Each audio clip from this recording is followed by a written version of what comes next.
staying accountable, having great support from family, and the ketogenic lifestyle really changed my life, and it saved me, literally. And before all of this, I thought, I knew what self-care meant, but I was somebody who suffered from years of chronic anxiety, depression, and my mental health really suffered due to lack of self-care. And the big part was nutrition.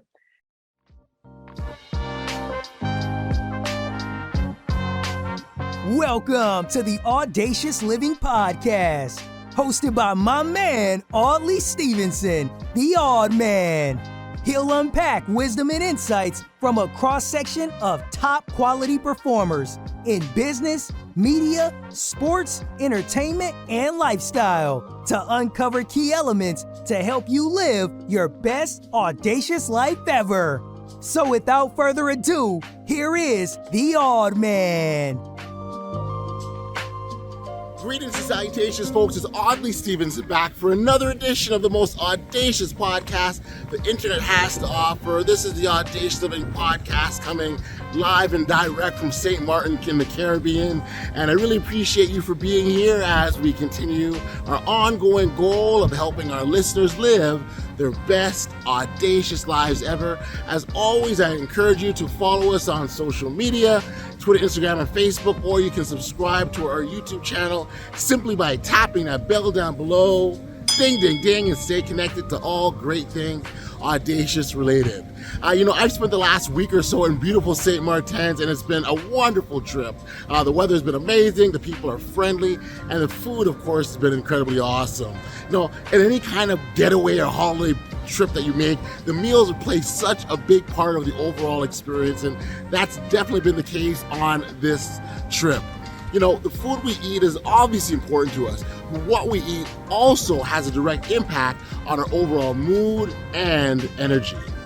Lorenz Manaig is a certified ketogenic health coach who helps individuals who are struggling with chronic anxiety and depression make a positive lifestyle change using a well-formulated ketogenic diet. Using his own personal experience and his struggles with depression, Lorenz helps individuals make positive changes for the better. It was really great to have him on the podcast and really enlightening conversation. I really think you guys will enjoy this. So without any further ado, here's my conversation with Lorenz Manaig. Enjoy. Hey, Lorenz, it is an absolute pleasure for you to join me here today on the Audacious Living Podcast. Thank you for making the time and hanging out like this, man. Man, I'm truly honored and to be here on your podcast. I just want to say, after listening to one of your episodes, man, I was just really impressed with the amazing work that you're doing to help people, and it's a privilege to be a part of this conversation today, sir. Thank you. I really do appreciate. I think when you're doing anything from the heart, right? Like you're doing it because it's from the heart, and you want to give what you have. That stuff has the longest shelf life and the greatest impact and the greatest meaning to others. And you never know who you'll bless, especially in this world of you put things on the net and see where it goes. You never ever know, but you operate with the best intentions. And so that's what I've been doing. So I appreciate you with those kind words. Look, if we can get one person to hear something and make a change in their life, then we've certainly done our jobs. And so I'm going to give you an opportunity to talk about more than just one thing here, because you specialize in the ketogenic diet, and it's something you absorbed your life, and you made that sort of your passion. And what I really think is really neat about that is how you're able to adopt a lifestyle that can free you up and provide more purpose and fulfillment and happiness in all their aspects of our lives. Is that's fair to say? That's fair to say, but I didn't intend to make it like that way. No, I was right.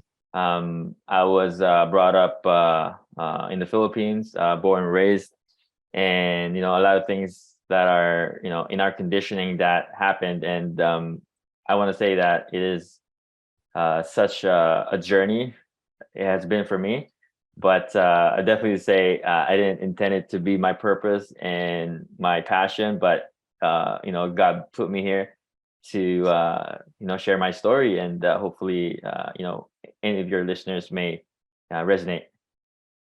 So then maybe that's a great starting point. Let's get into the story. You know, what got you on the path of the keto way? Yeah. Yes. So before I start, I'm a health coach, and I advocate for sustainable and healthy living. Advocating for the 4 pillars of health. It took me years to understand the importance of these critical pieces, and I'm happy to share them to your listeners. And I wish someone had taught me these principles earlier. Looking back now at my childhood, Right. I realized that my upbringing wasn't always focused on health, and which is why I became so passionate now. And I say that staying accountable, having great support from family, and the ketogenic lifestyle really changed my life, and it saved me, literally. And before all of this, I thought, I knew what self-care meant, but I was somebody who suffered from years of chronic anxiety, depression, and my mental health really suffered due to lack of self-care. And the big part was nutrition. So I'm born and raised in the Philippines, and I was raised in a culture that, lacked awareness about mental health. And it's, Right. Getting some attention now, but it's, it wasn't embraced, growing up. We all have recognized this now, and, but we have to take it further. We have to ask ourselves what contributes to these mental disorders, right? Is it genetic, or is it, from the lifestyle that we choose to adapt or lack thereof? But yeah, I didn't think that mental health was real. Obviously I was dead wrong. And this was why I want to share my story. A lot of people are suffering needlessly, and I felt like a prisoner a while, and until I found this lifestyle. So before all of this, I was, a kid that was self-centered, selfish, and I only care about what others thought of me. And I was, a typical, controlled by my ego. And I was somebody who partied a lot, but when I was, by myself, I was growing depressed, but I didn't care to address that. And I had zero self-care, and that was about to change, because about 6 to 7 years ago, started a roller coaster ride for me, which ended up, suffering from major depression. It was the darkest time of my life. I developed the chronic anxiety. I lived for the weekends, and at the time I thought mental illness wasn't real, right? But I soon realized it wasn't true. Right. I was working in a job, in a stressful environment, took a toll on me. And one night, I experienced a situation where I had a panic attack, and it led to, 3 straight days, 3 sleepless nights, and which led up to a full-blown manic episode. And it was later determined that, it was related to stress, and then the years after that, fear took over my life, and a few years, and it took me to therapy before I could find. I think I went through about 4 or 5 therapists, because when I was, they were advising for me to take anxiety medications, pills, and I'm opposed to that. And so I really wanted to find somebody who could teach me some practices like cognitive behavioral therapy. And so I found somebody, and at the time I thought I was going crazy, and it brought me to my knees. And I actually thought the fear took over me. I actually thought I could die, and it's almost an irrational fear. And the next few years, I was followed by this debilitating fear. I was, my friends are hitting me up, say, "Hey, what's going on? Why are you not showing up to the regular things that we used to do, right?" And I didn't see anyone outside, my work, and I was in my own bubble for years. And when you're in it, you're convinced that you may never get out of that, right? So and sometimes you think you're the only one in there, no one else understands you too, right? Yeah, no, absolutely. And that was definitely what I felt back then. And I thought I would be this way forever. And it got to the point where I was sleeping on my parents' couch in their bedroom. That's how scared I was. I didn't know why I was scared. I didn't know why I was scared to go out. Right. It was just this irrational fear. I didn't know what it was, but my body is just in constant fear. And also important to point out that, you know, my mom told me a story about my grandfather. You know, he died in his late 40s. You know, God rest his soul. Also suffered from debilitating fear, which caused him to ever graduate from college because he was afraid of heights. He couldn't get up the stairs to his classes. You know, Wow. I used to think, I used to laugh at those things before, like that can't be true. But particular experience that I had for years made me realize, man, that was not the case. People are actually suffering, needlessly suffering. And if they can be helped, that's why I'm here. I decided to deal with this fear, right? So dealing with this fear, this debilitating fear, I started, you know, reading, calming myself down. You know, I have to turn off what they call the sympathetic nervous system, where this is a particular function in our body where before when we were chased by a lion, right? Yes. This is something that we use to get ourselves away from that situation. Yes. This is why we're always awake, aware, and this is your body's function. But now that's not the case anymore. We live in a society where there's no lion coming from us anymore. We're just in constant stimulation by all these devices, media, stress. And it didn't help that I was drinking, you know, 4 cups of coffee every day, just bombarding my my stress. Sorry, Lorenz, out of curiosity, how far back is this? I wanted to get a sense of timelines. How long ago are we talking about now? 6 or 7 years ago. Wow. Yeah, 6 or 7 years ago. And so that's what it was. And so I want to shout out my wife, because if not for my wife, I don't know what would have happened to me, because she was, you know, she saved me. I literally saved me because I was able to tell her everything, which I would believe, you know, saved my life, because she was so strong and she gave me the strength to keep fighting. Gotcha. And if you're struggling today, I want to let you know that you have to tell somebody. You have to talk to anyone, right? Yes. You either if you don't have anyone, you can write it down, put it in a journal. It will help, right? And I realized that I have to help me, because no one is coming to save me, right? When I realized nobody was coming to save me, she can't make me run a mile, right? She can't make me eat the right foods. And when I realized that nobody's coming to save me, everything shifted. So that was a turning point of my journey, where I said, okay, it's either I keep this up or I lose my wife. So I choose to face my fears, right? And that started my self-discovery, you know, self-love, self-respect. And that's how I built my self-care. Till this day, I don't let up, because I want to lead my family. My core values are, you know, I'm a leader of men. I'm brave. I'm strong. I'm fearless. The second you entertain fear, just a little bit, you're compromised. The door.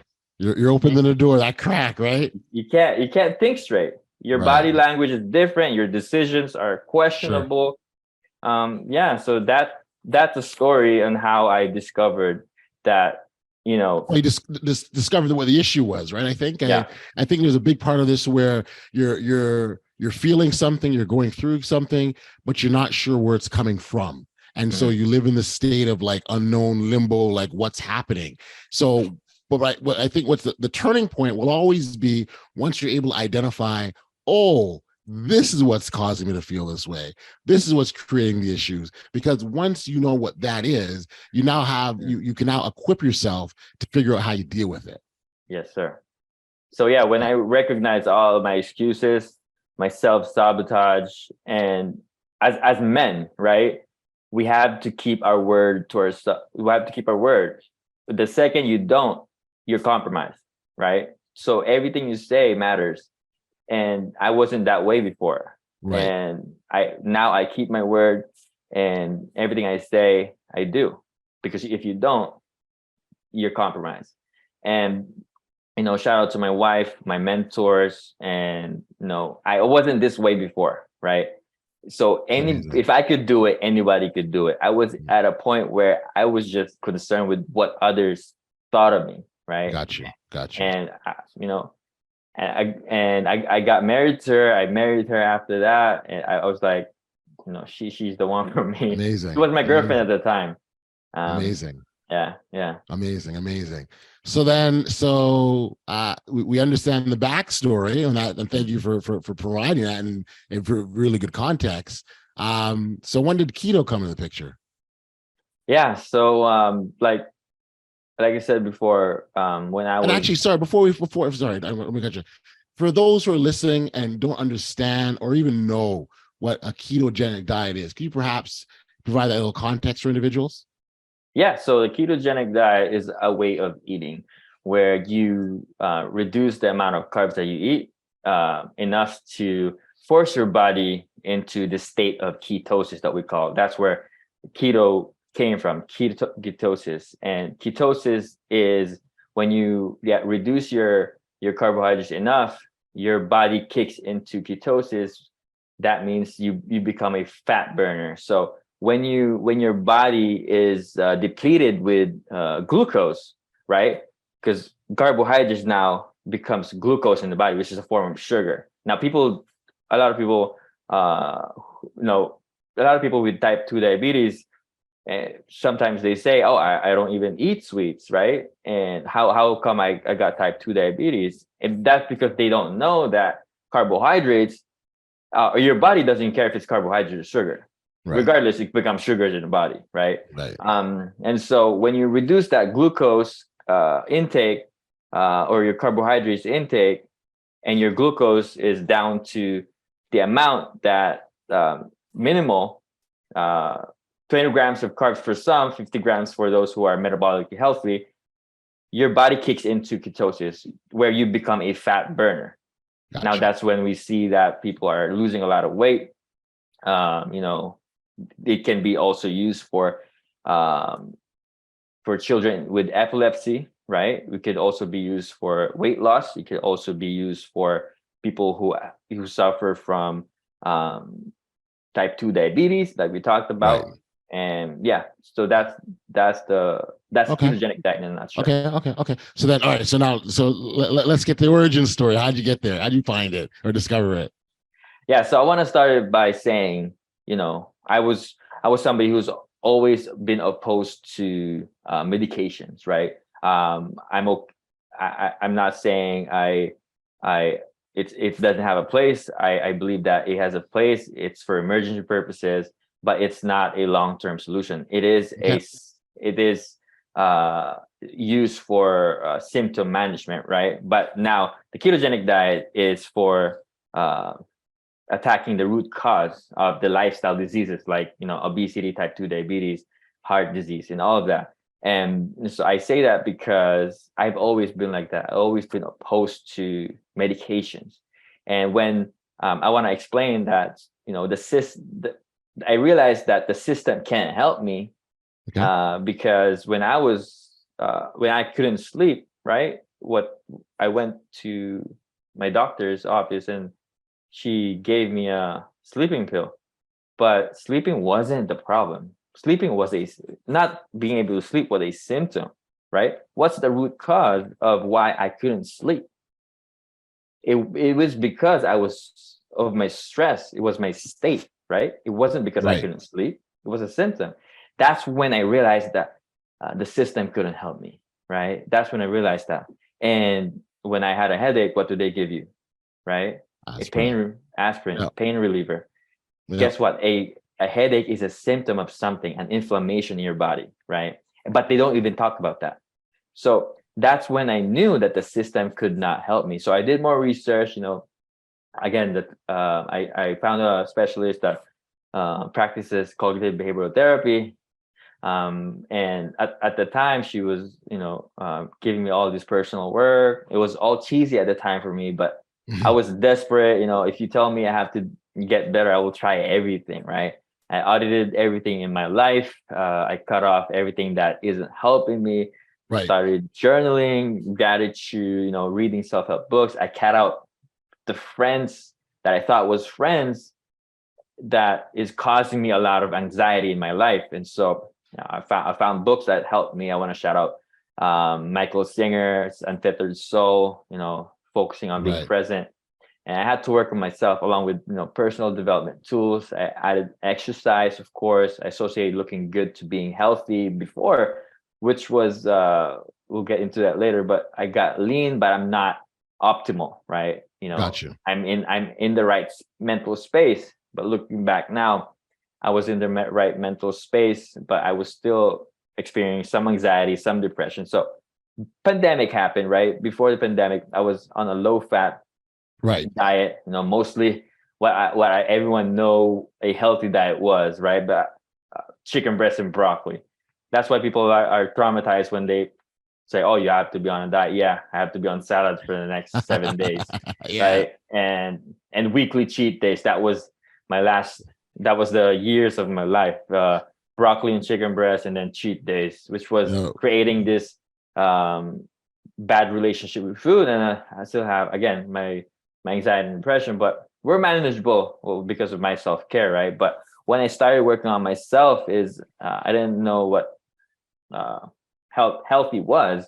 Right. And so I gained 30 pounds when at the start of pandemic, because I wasn't ready and everything was shut down. I was somebody that goes to the gym 4 to 5 times a week. That stopped. And so I was always home, working from home, always, when you're home and you're not exercising, you can't go out, you're packing pounds. So I quickly packed about 30 pounds, and I'm like, Wow. okay, I can't do that chicken breast and broccoli again. There must be something quicker, right?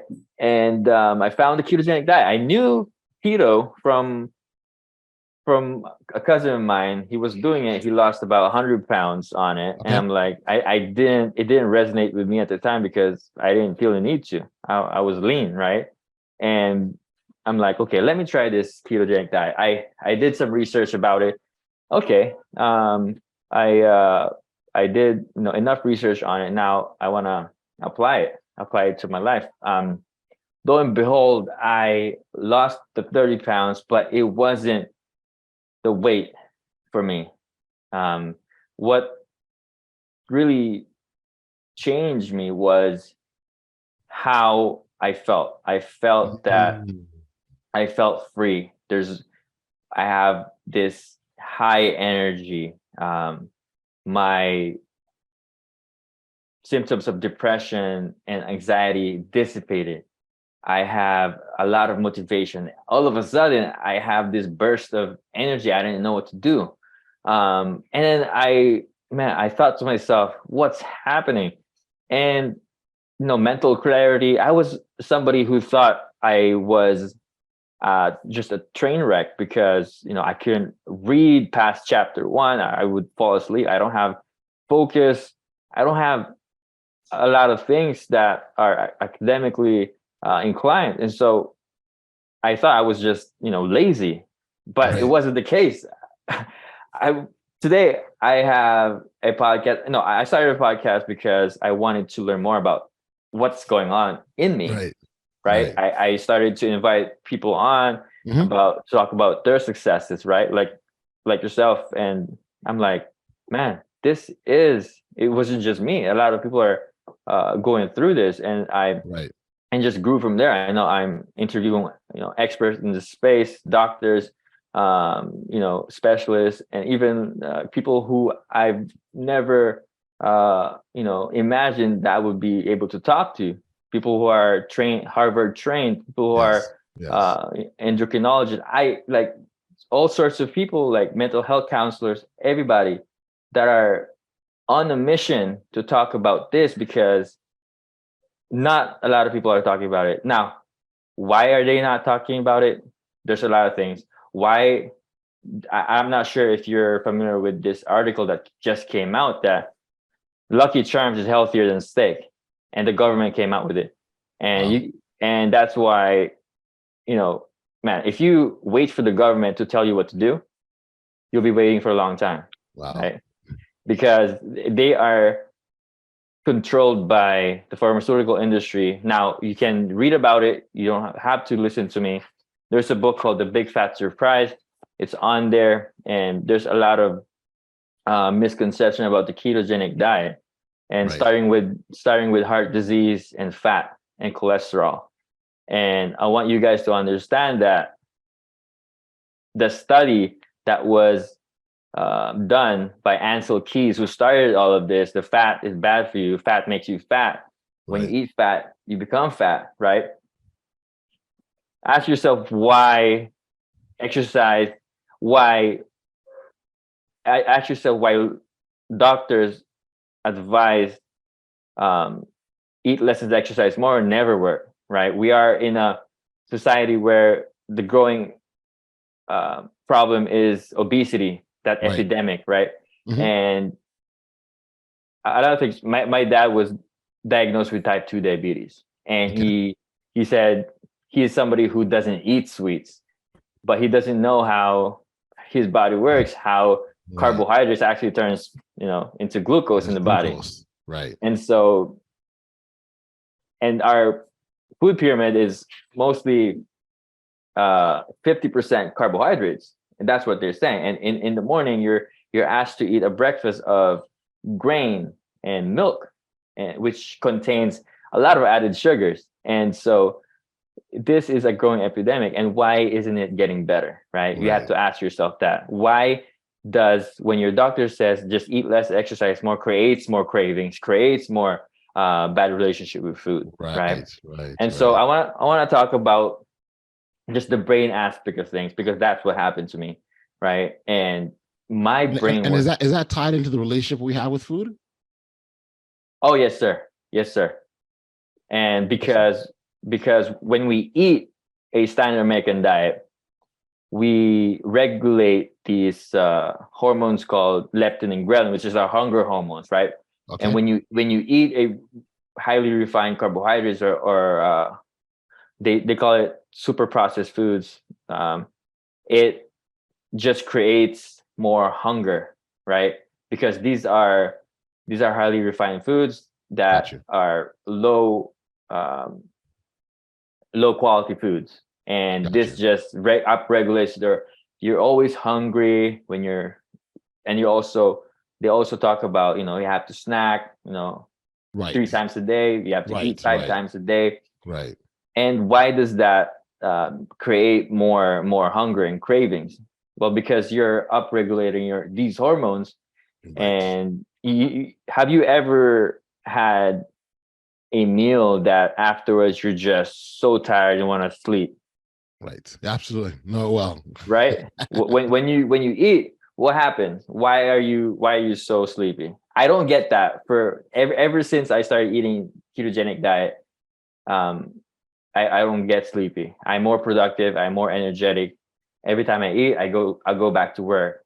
Right. It's just not productive for me eating that type of food. Why does it happen? Because when your blood glucose level shoots up, and then after a couple hours, your blood sugar crashes, and then you're hungry again.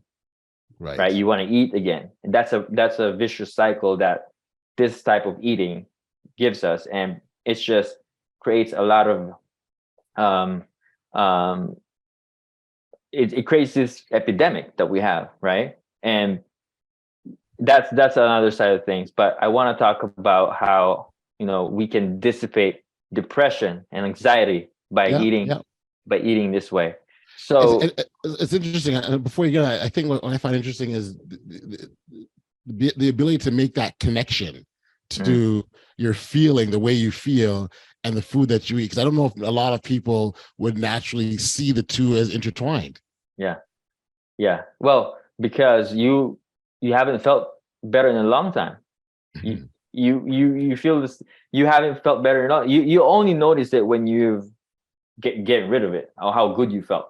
Right. Let's say you go on a fasting for 48 hours and you feel good. Have you ever heard people say When you go on fasting, you have this mental clarity, energy, right?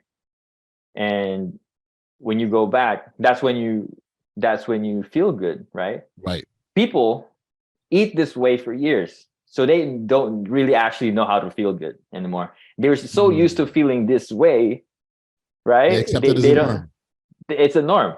Like that's what I always say. Like common doesn't mean normal. Like it's Right. common. Like having back pain for 30-year-olds now are normal, right? Having Right. back pain for 40, 50 years old, it's common, Right. right? It's common. Like having type 2 diabetes now at 50 or 60 is normal. No, it's common, Common. right? A lot of people say, "Oh, I'm I'm I have a back pain. I have a I'm packing weight. I'm just getting old, right?" Because a lot of people are saying it. A Sure. lot of people are Yeah. saying it. And it becomes common to a lot of people, right? But it's not normal. It's not our normal state. That's not our normal state. That's a great Um, point. yeah, a lot of people Common just is not don't know how to normal. feel normal. A lot of people doesn't know how to feel good. You want to feel good Mm. again, right? Try fasting. Try fasting, right? You will feel that way. But again, it has to be a lifestyle. It has to be a sustainable lifestyle, Yes. and that's why. Got you. Mhm. Again, the whole idea of making that connection between the two, I think once you can do that, and then you'll be more it allows you to be more mindful of the foods that you're consuming, and really, really paying attention to what they're doing to our bodies. Yeah. And once you've sort of got that secret blueprint, and I say secret blueprint because a lot of people don't necessarily know, they just eating in the moment, they're emotional eaters, they're habitual, like, I mean, all sorts of things that people just do without thinking or consciously thinking about it. And I asked earlier about the relationship that we have with food, because I think that's an important one. And so if if you're in a sad mood and you eat certain foods Yeah. because that's what you had done as a Yeah. child, let's say, Well, you're going to carry that through your adult yeah. life. Yeah. No, that's our conditioning. You brought up a great point, because when we are growing up, and imagine a kid crying, your kid crying, she throwing a tantrum. What do you give her? Like you give her a treat, you give her something sweet, Right. you give her Right. food. And so that's where our associations start. We associate, as a child, we associate happiness with food, and we Yes. carry that into our when we are in adulthood, right? We carry that, and now when we're depressed, sad, and lonely, you don't know why you were craving food. We just associate happiness with food, and that's Yes. what happens. Yes. Yes. Yeah. I, we also there's illnesses as well that changing our eating habits can also help, and maybe even in some instances reverse, even, right? Tell me if you sort of talk about that. Yeah, no, changing our habits are not easy. It can be Right. a simple change, right? And changing our habits is done through simple steps, right? When my dad was diagnosed with type 2 diabetes, he didn't know what healthy meant. What he thought was healthy was eating a bowl of salad 7 straight days, right? It starts with educating yourself on what foods are good for you, Right. not just what the media tells you. Not because what we see is normal is chicken breast and broccoli. What we see is common is chicken breast and broccoli, and Right. that's what the health industry does. The fitness industry does is they restrict themselves so much that this is what they show. Oh, you have to eat lean meat and greens, which is not the case. Gotcha. Because you have to also think of sustainability, right? Yes. Yes. So when you are diagnosed with um, an illness, and your doctor asks you to go on, eat less, exercise more, what does that mean? They don't really go through what you have to do. So your mind goes, okay, I have to eat salad for the rest of my life, right?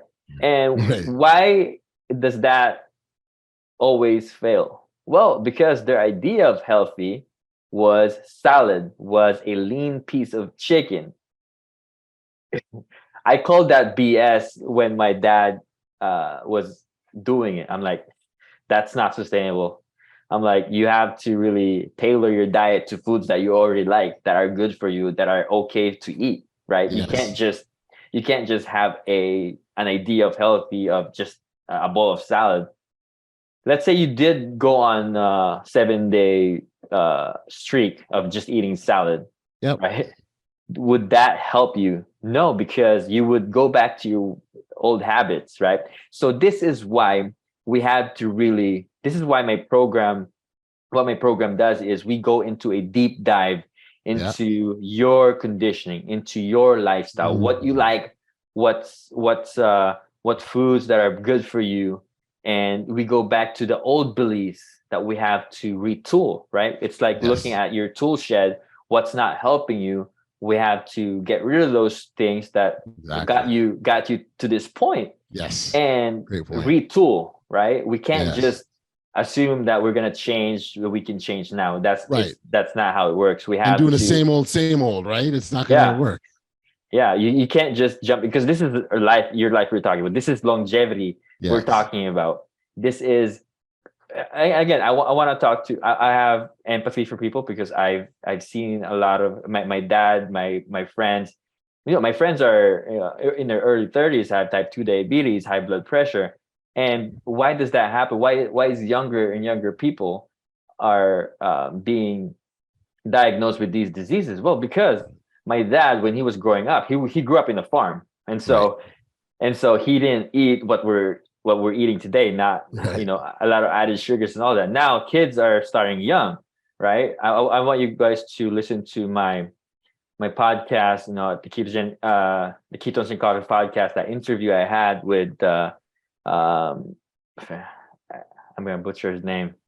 But let's link it in the description box below. But this doctor, when I interviewed him, he specialized in diabetes in University of West Virginia, and he was admitting like kids from 9 to 16 years old, diagnosing them with pre-diabetes. But why is it happening? Because we start our children eating sugar, right? Yes. It's not hard to Yeah. figure out that you're eating processed food and sugar. There's a label in the back called the nutrition label. And if Yes. you're bombarding your kids with that, let me tell you, man, pre-diabetes is a slow progressing disease, right? Yes. So when you're diagnosed with type 2 diabetes, it means that 20 years you've been pre-diabetic, Yes. right? So it's a slow progression, right? And imagine my friend in his early 30s diagnosed with type 2 diabetes in his 30s. He's been pre-diabetic, His whole life. since he was Right. a kid, right? And so Good point. Good point. and that's why changing your diet is not just changing your diet today. You have to really look yourself in the mirror. What have you been doing? What's not working? Lifestyle. Right. And like I said, when you come to this age, 30, 40, 50, 60 years old, and you still don't know what foods are doing to your body, right? Yes. You can't still differentiate what food gives you energy, what foods give you. Then what are we really doing to our Right. bodies, right? You have to. I know it's hard. It's not easy. I'm not saying it's easy. It's hard. Sure. That's why people are what makes it harder is the cues around us, right? The triggers around us, and not being able to accept that these are what. Sometimes people are scared that just to admit that they might have a food addiction, right? Right. And that's Right. that's Right. that's Right. part of the problem. And when you accept that your food habits is the problem, that's the beginning of healing, right? Yes. Right. Some people are not. And that's important too, right? It's important to be able to do that. Recognize that what you are doing and how you're contributing, and that will get you on the path. Yeah. That's the first point. Yeah. Yeah, there's a lot of people that I know. My dad was diagnosed with type 2 diabetes, and he it was this is why I don't want doctors to scare people, right? Right. But I want them to be able to let them know the progression, right? Okay, what will it do to my body if I take this pill, right? Right. That's that what they don't do, right? If you they just say, hey, you have to take this pill for the rest of your life. It's known to be chronic, but it isn't. It's a lifestyle disease, and you can reverse type 2 diabetes by changing your lifestyle. But that's a Gotcha. different story. So when your doctor just say, oh, take this pill, make sure you reduce your carb, uh, this and that, and just you can live your normal life.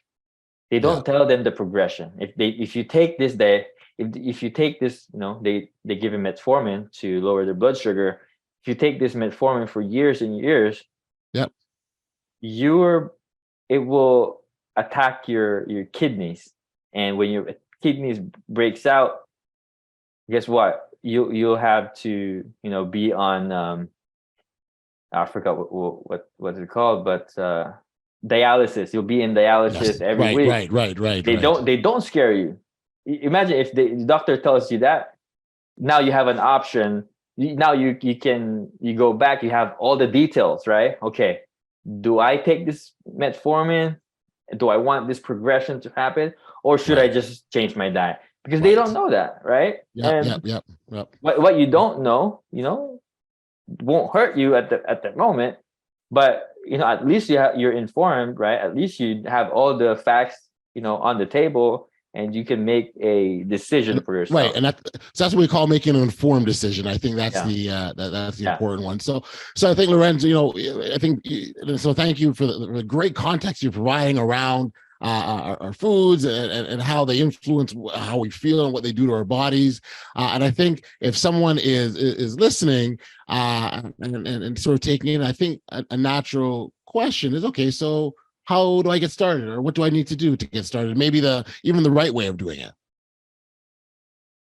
Well, the right way of doing it is, depending on what your goal was, right? Yep. If you're just trying to lose weight, um, it's easy, right? But this can be a tool. Ketogenic diet you can use that as a tool. But if you do that for just losing weight today and getting off it, going back to the way it was, you're just you know dysregulating your hormones, right? And don't start a ketogenic diet if you're not ready to actually just change your lifestyle, right? And I want you to be able to start with educating yourself about what foods are you know great fuel for your body. You have to understand the energy side of things, right?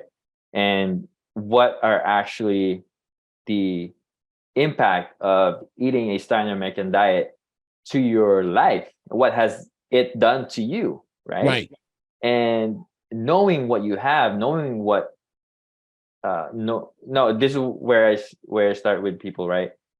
If you have type 2 diabetes, if you have high blood pressure, heart disease, these are lifestyle diseases where it manifested because of your lifestyle, right? Yes. And if you're at this point and you're at the fork road where you see yourself, do I go on this path? And you have to understand, you have to have an informed decision. What happens if you keep taking this road? Right. Or do I go for a route where I can be healthy? But what does that mean? What does that healthy mean? It doesn't mean salad. It doesn't mean chicken breast and broccoli. Right. No. Right. That's why a lot of people are scared to change their lifestyle, because that's the idea of healthy. No, it's just a lot of misinformation there. But understand what you have, understand what your goals are, and understand what could happen if you keep taking this route. Now, if you have all of that data on the table, you can make your informed decision. Now, if you really want to do this for yourself, for your lifestyle, we have to understand what sustainability means, what consistency means, and that's different for everybody. Now, that's why I tailor my program, and I meet people where they're at, because we're in different stages of our lives, and I go to a deep dive into our lifestyle. You audit your lifestyle, and you got to this point, eating the way you're eating, right? So what are the foods that are actually good for you? You have to educate yourself on that. And if you want to start the ketogenic diet, I want you to be able to listen to podcasts, join a community, right? Educate yourself, read books. There's a lot of books out there, like The Big Fat Surprise by Nina Teckles. And there's a lot of there's Brain Energy by Dr. Chris Palmer. Talks about how our metabolic diseases are also linked to mental health.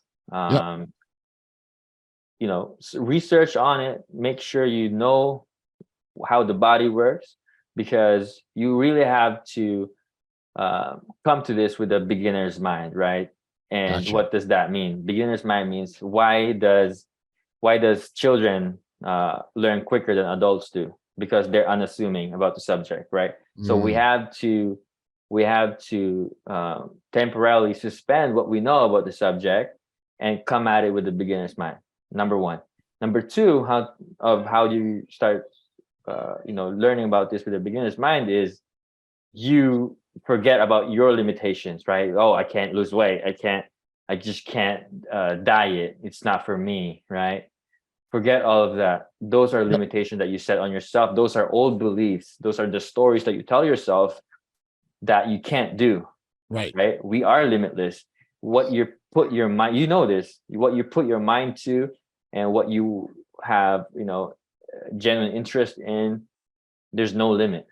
Everybody. So make sure that you come at it with a beginner's mind. Forget everything else that you know about the subject. Be unassuming about the subject, because that's the number one thing that stops us from learning is, our old beliefs, our old patterns, right? You have to look at your patterns of your life. You say, hey, what do they do before to have this breakthrough? Let's say you have a breakthrough with, your job. Why did you have a breakthrough with your job? Well, because I want to be successful for my family. I want to be able to provide to my family. Well, guess what? If you stay on this road that you're on, and you're here because of your lifestyle, we're talking about longevity here. You won't be here long enough to see, if you really want to be with your family, you want to change your lifestyle because you're here. You got diagnosed. You're already here. You have to know what's good for you. Now, I want you to take that. I want you to take that pattern, the pattern that you see from your latest breakthrough, and apply it here, right? So now I want to be with your family. Now I want you want to have your why reinforced, right? Okay, I want to lose weight. Okay, why do you want to lose weight? Because get another peel back another layer. Okay, why do you want to lose weight? I want to be here for my family. I want to be here long term. Okay, peel that another one. Peel another layer of that. Okay, why do you want to be with family? Because I want to be able to see my grandkids grow. I want to be able to see to be with you, to be here, play with my grandkids. I want to be able to run with them. I want to be able to have the energy to do it, right? Have that as your why. Don't just be, I want to lose weight. I want to do this because, and what I love about that, the why part is it creates a ripple effect, right? And it can impact everything else once you have that core foundation in the middle. Here's why, and everything else that's impacted around that. So I think it's a great strategy. Lorenz, this has been a really, really informative chat.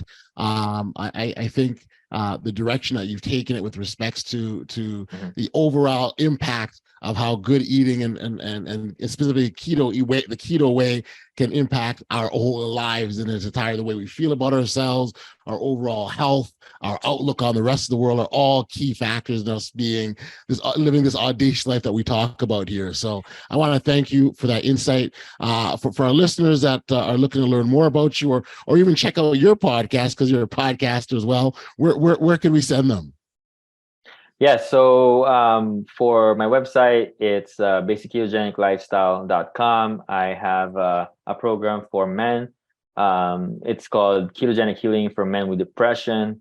I help men, create that sustainable lifestyle and help them, we help them with their depression, right? And I believe that a lot of people are suffering in silence because they felt the same way for so long and they forget what feeling good feels like, right? We talked about that earlier. And until we get rid of all those things that causes them pain, that is what I realized. And, it's a conscious decision to make. And for my podcast, it's called the Ketones and Coffee Podcast, where I interview experts, influencers in the space, regular people who had great success, on this lifestyle. It's a great free information for you to go on. It's also on my website, basicketogeniclifestyle.com/podcast. You want to go on there. I interview one of the best people who are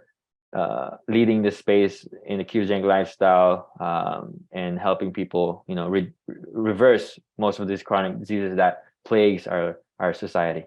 Got you. This has been awesome. Listen, Lorenz, I thank you. I thank you for this. This is really awesome. I appreciate you taking the time and being here. Thank you for sharing, and congratulations on all the great work you're doing. It's my pleasure. Thank you so much for having me. Back we are here on the podcast, and I want to extend my thanks and appreciation to Lorenz for being here and offering up some really cool insights on the positive benefits of adopting a ketogenic diet and what it can do on our overall well-being. So again, thanks Lorenz for being here, and for listeners, you want to learn more about him, certainly check out, he's got a podcast. He's a podcaster as well. It's called Ketones and Coffee, and I encourage you to take a listen. When I think back to my conversation with Lorenz, I really appreciated so much of what he had to say. But if there's just one thing that I would take from my chat, it would have to be this. Making positive lifestyle changes can be challenging, but it's essential for our physical and mental well-being. Whether you want to improve your diet, exercise more, or reduce stress, there are steps that you can take to make lasting changes in your life. The first step would be to identify your goals. What do you want to achieve? Do you want to lose weight, improve your fitness, or reduce stress?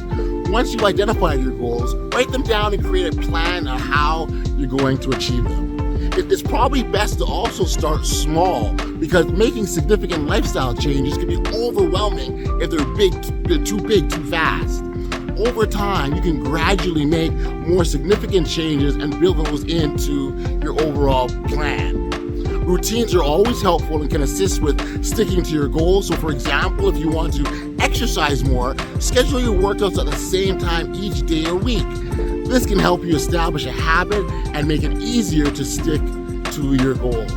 Finally, it's essential to celebrate your successes, and I'm a big fan of that as you move along. Celebrate your successes along the way. Recognizing your progress and accomplishments can help you stay motivated and continue to make positive lifestyle changes. Again, making the kind of changes we're talking about can be challenging, but it's essential for our physical and mental well-being. By identifying your goals, starting small, creating routine, and celebrating your successes, you can make lasting changes in your life and improve the overall quality of your well-being.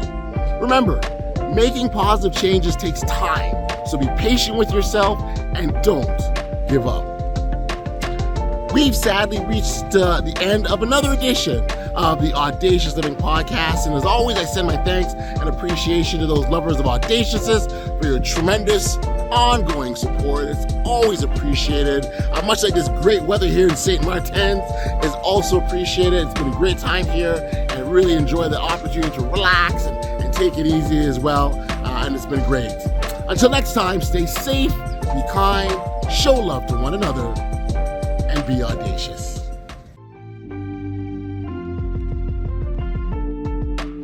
You've been listening to the Audacious Living Podcast, hosted by Audley Stevenson. If you enjoyed what you heard, be sure to like, subscribe, and share. Until next time, be audacious.